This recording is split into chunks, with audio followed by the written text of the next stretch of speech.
Hello ladies and gentlemen and everyone watching. Today we'll be talking about the scariest movie monsters. Now this will be simply monsters and not human-like beings. And I'm saying this, but I'm probably going to break this rule because rules are for bitches. Alright? With that being said, I did try to avoid Cenobites, Freddy Krueger, and clowns. That last part's specifically for Pennywise because I know he can transform into a lot of things, but in the movies he's usually just a clown. Alright, yip yap, honk honk. If you're new here, welcome, and if you're returning, it's good to see you again.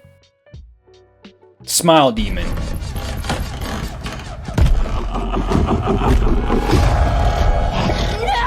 Smile and Smile 2 are some of the more recent horror movies on this list. And on top of that, some of the better horror movies recently released. I know I say that a lot on this channel, but there's a lot of bad. I've seen so many bad horror movies, specifically on Netflix. Now, admittedly, I haven't seen Smile 2 yet. However, from what I've seen from the first Smile movie, as well as TikTok clips from the second Smile movie, this demon deserves to be on this list. The Smile series, directed by Parker Finn, follows a series of characters throughout the movies and the short film that the theatrical releases are based on. And these characters have a small conundrum. I said a big word right there. You should leave a like. That conundrum is that there's an evil entity that takes the form of past victims. And what they call the monstrosity does, as those doppelgangers, is stalk and harass its next victim with a smile. I'm just kidding, I'm not. Don't be afraid, I'm a friend. I won't hurt you. Come here. Sorry. Now here's a spoiler warning, because I can't go too in-depth about the monster itself without spoiling the first movie or the second movie. But just know, throughout the film, the monstrosity is usually human-like entities until the end of the movie. So, spoiler warning over. Gabagool. Over here. I won't spoil anything to the point where you can't watch the movie, but it will still be better if you saw it in theaters first. Look at this thing, dude. Now what makes the Smile monster even scarier in my opinion is practical effects, which you're gonna hear a lot in this video. The monstrosity is mainly practical effects. There is some CGI use in there, but it was added on later, and it's not the main focal point like this.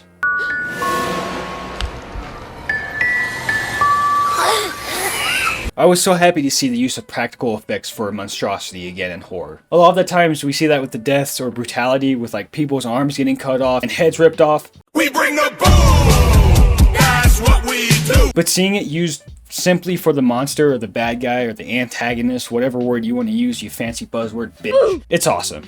And speaking of practical effects, that takes us to the next movie monster. You'll probably know this one. The Thing.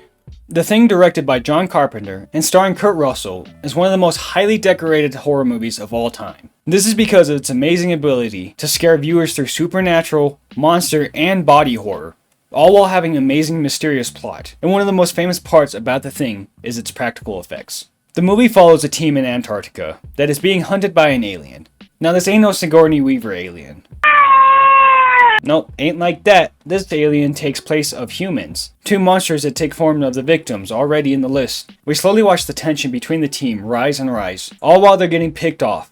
The Thing was released in 1982, and because of that, CGI and computer usage wasn't all that popular. It was definitely used, but not to great success all the time.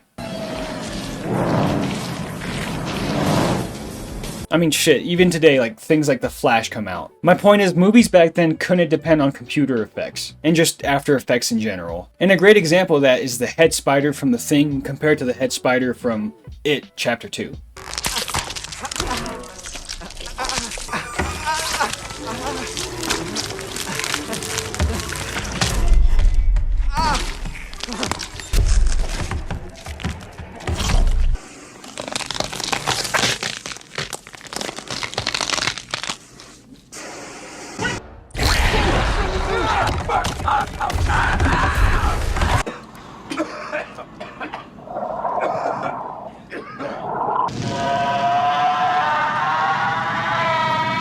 While the head from It Chapter 2, the head itself was a mold, the legs were added on CGI. The Thing, however, it is all practical effects. And that goes for every monstrosity form that we see. That includes the dog, and then all the other humans, and then the spider head, and then, well, I guess it's a human, well, was a human. R.I.P. Home Slice. And what makes The Thing even scarier is it doesn't have one form, which means for the makeup artist and the special effects department, that's a blank canvas they can do whatever they wanted to with. And they made some gross shit. And seeing the results, you can see how much love and care was put into the process to making the alien horrifying. And it's iconic for a reason. Just like me, because I'm a bad bitch. Alright, moving on. The Descent. The Descent. The Descent is a British horror film directed by Neil Marshall and released in 2005. It follows a group of gals on their way to explore a cave. Children aren't the only ones who yearn for the mines. The cave diving adventure quickly goes wrong when it is revealed that they are not alone in the cave that they descend on. I said descend because it's... Now, if you haven't seen this movie, I highly recommend it because it is one of the most claustrophobic, terrifying experiences you'll ever see in a movie. Not only is it just cave diving, which if you've seen the videos on YouTube, ugh, unless you're into that, you're weird. Now that horrifying claustrophobic feeling is warranted because the group is in fact trapped in the cave with these murderous, hungry, human-like figures. Now, I know I said in the intro I want to do human-like figures in the monster video. The thing is, the way they became the monsters is really interesting to me. So, I'm breaking the rules.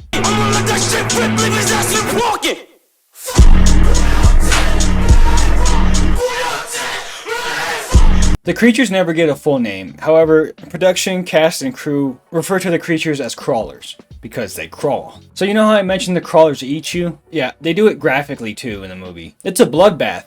Like an actual bloodbath. And it doesn't seem like they savor their food. The reason the crawlers look like they do is because they've adapted to being in the caves for so long that they don't even need eyesight, which the ladies actually use to their advantage. Which is another plus about this movie. The characters in it aren't stupid as shit. And I'll go one further, they're badass. 2 examples, and again, spoiler warnings, it's not going to ruin the movie, but one lady's trying to get away with the rest of their team behind her, and then a crawler comes out of nowhere and just slits her throat. And before she dies, she kills the crawler and then falls back and, takes a nap. But she still managed to take out the one crawler that was in their way, making it possible for the other cave divers to get out. Just hanging around. Well, get out of that one area. Because at the end of the movie, they just decide, fuck it. We're gonna fight. I love when characters just say, I'm gonna fight this entity, this thing that isn't human-like. Like, you see a Wendigo, throw an axe at it, and then run. I can't recommend this movie enough. It is brutal, graphic, bloody, and a pretty good self-contained story. The Ritual. The Ritual, directed by David Bruckner, and starring Rafe Spall, follows a group of old college friends who decide to take a backpacking trip to Sweden. On this backpacking trip, this dumbass doesn't look where he's walking. Anyone who doesn't look down and where they're stepping deserves a twisted ankle. But the group should be fine. They'll just cut through this forest because the hiking trail is going to be a long journey, and they need to get back because homeboy's injured because he can't look where he's walking. Well, there's a problem because in that forest there's a little cult, and that cult doesn't seem to be too friendly. Oh, what's that?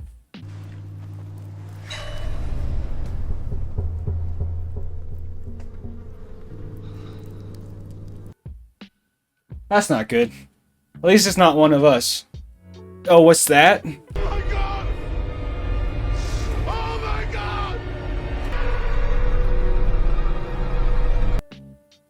Yeah, so because of Professor X over here, everyone's gonna die. The Ritual has a lot of jumps. Like, the main character has PTSD from a robbery gone bad, and then it jumps to the hiking trip, and then back to the robbery, and then back to the hiking trip, and then back to a dream. And while it does jump a lot, I do recommend the movie. And why does it sound like I'm wrapping up without mentioning the monster? Well, that's because the monster barely shows up, and it's at the end, and it's really good to see it, and you should watch the movie if you haven't, because I'm about to spoil the shit out of this movie. Now I'm just going to awkwardly look at you for about 2 seconds until you decide if you want to keep watching. Alright, that's good enough. I don't like eye contact. Stop looking at me. Alright, warning over. Throughout the movie, we don't know if it's a monster, a ghost. We don't know what's happening to the hikers, besides something bad. I mean, obviously, look at that guy up there. Not good. But no, this is a monster movie, and there is some great foreshadowing. Once you watch the movie, you'll be able to notice it beforehand. That's what great foreshadowing means. Alright, this is the monster.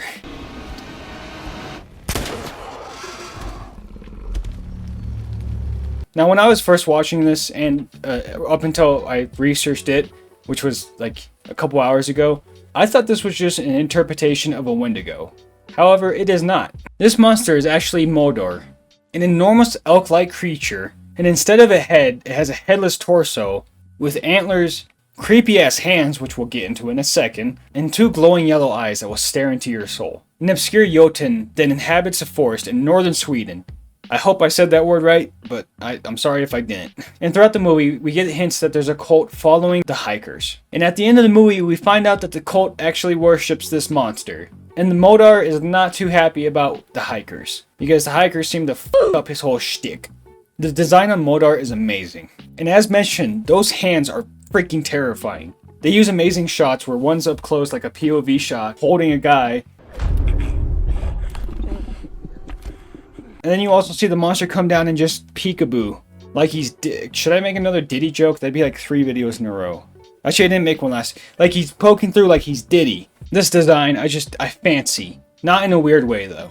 Before we move on to the next monster, do not forget, we wouldn't know about this monster if it wasn't for that guy who wasn't looking where he's walking. The Fly. 4 out of 5 movies on this list start with the. Just thought I should point that out. The Fly is a horror sci-fi film directed by David Cronenberg and starring Jeff Goldblum and Gina Davis. Released in 1986, it follows a scientist who's a bit too keen on trying things out. Does that sound familiar? Roll B footage. Editor, which is me, you little piece of shit. It's alive! It's alive! It's alive! Gruber! Feed her! Feed her! The Fly follows Seth Brundle as he works on teleportation. And would you look at that? He did it! Now it'd be a real shame if a pesky little fly were to, scoot its way in there.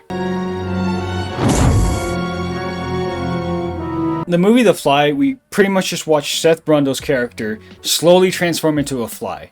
At first, it's pretty cool because science and arm wrestling, and I stopped arm wrestling because of this scene. Heads up, by the way. But the thing is, winning at arm wrestling, I don't know if that's a good enough trade for this.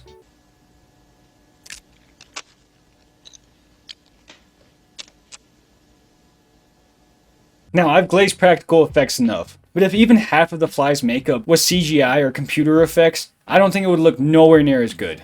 I'd argue that the Fly is grosser than the Thing. All that mush and oozing liquids, and he just looks moist the whole time. I'm using a bunch of buzzwords that make people uncomfortable. I hope I'm getting the point across. I wouldn't touch him. With a 39.5-foot pole. The movie that is focused on a man's transformation into a monster nails it right on the head. If you have a weak stomach, watch this movie. We need to train you. Alright, ladies and gentlemen, and everyone watching, that's where I'm going to end the video today. Did I miss one of your favorite movie monsters? Let me know in the comments below. And did I mention any of your favorites? I'm almost certain I'll come back to this topic at one point on this channel. So you should subscribe. Not only because of that, but every Friday I upload a new video about something scary related. So yeah, a like, share, comment, all of that stuff really helps out the channel. It just helps with the algorithm and all that fun jazz that I'm too dumb for. But only subscribe if you think I earned it, because I don't want no sympathy points. Alright, happy holidays. See you Friday. Bye. No, this isn't blackface. I'm an actual demon. Bro, please tell me that's not blackface.